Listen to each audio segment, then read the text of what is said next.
Dobro večer, dame i gospoda. Последно издание на Рапорт Сојов е за оваа недела.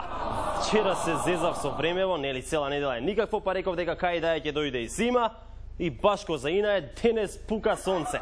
Но се разбира и од ова можеме да извлечеме полука. Ако сакате да има сонце, потплатете ме, ќе кажам дека доаѓа зима и се ќе биде најпрекрасно и најсончево. Сега настаните на денот. Како што знаете, синоќа беше последниот рок за поднесување на кандидатските листи за предстојните избори, а владеачката ВМРО-ДПМН чекаше до последниот момент и членовите на партијата ги однесоа листите во Државната изборна комисија на неколку минути пред полноќ. Според нашите инсайдерски извори, дури и до оваа ситуација се дошло по претходно поместување на сите часовници во просториите на партијата за 1 час нанапред. Да, бидејќи сите знаеме дека премиерот редовно досни секаде по најмалку половина час, па доколку задоснеше со понесувањето на листите, партијата немаше да смее да учествува на изборите, членовите на партијата се договориле да ги поместат сите часовници за 1 час нанапред, па така кога ќе биде 23 часот, премиерот да мисли дека е полноќ, па дури да задосни да немаат проблем. Сепак, дури со вака наместени часовници, премиерот не се грижал многу дали ќе задосни, па со составувањето на листите завршиле по партиско фингираниот полноќ, а кога стигнале во ДИК според партиските темпирани часовници било скоро 1 часот по полноќ.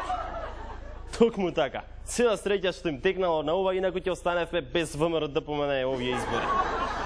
А за вие да не останете без вашата дневна доза хумор, напорно работат и се грижат сите политичари. И тие од власта, и тие од опозицијата. Одиме во продолжение со неколку нивни бисерчиња. За почеток, министерот за транспорт и врски Милијана Киевски се припрема да одговори на прашање на А1. Пак че не плесни.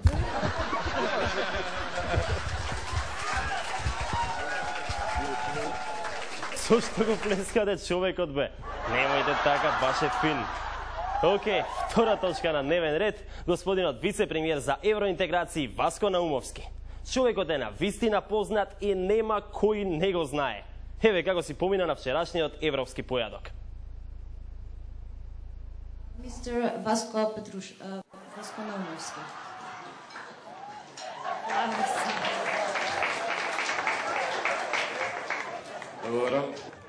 И ние ви благодариме, господине Петрушевски. Да, можеби не е толку многу познат кај европјани, ама што има врска? И така нема никаква поврзаност со евроинтеграцијските процеси. Освен тоа што е вице-премиер за евроинтеграција, се разбира. Трета точка на дневен ред. СРСМ и нивниот Андреј Петров. Пресконференција одржана веднаш откако беше одбиено нивното барање да одржат промоција на кандидатите на градскиот стадион, односно националната арена Филип II. Господине Груевски, нема да дозволиме да си поигрувате со народната волја. Бидејќи не го давате стадионот, заедно со граѓаните ќе ви дојдеме пред влада. Денес објавуваме дека наместо на стадион, наместо промоција на 15 јуни недела, заедно со граѓаните ќе одржиме протест пред владата. Да, фина работа, господине Петров. Не знам зошто на никого досега не му текнало, ама во секој случај оригинална идеја. Кандидатите да ги промовирате на 10 дена по изборите. Така сите ќе знаат за кого гласале или не гласале. Да, лапсус беше ова, почитувани гледачи, а промоцијата ќе биде на 15 мај, најверојатно. И за крај, господинот Каргов, човекот кој глава не може да крене од работа, кој нема време да ушива во животот.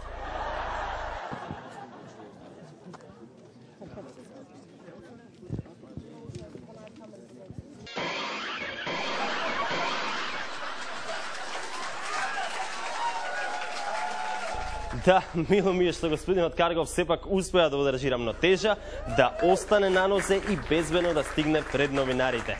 Поздрав до него, поздрав и до сите вас, имајте убав викенд, да со мене повторно се гледате во понеделник. Од понеделник до петок во вестите во 19 или 23 часот, дневна предизборна доза на Рапорт Сојов. Чао!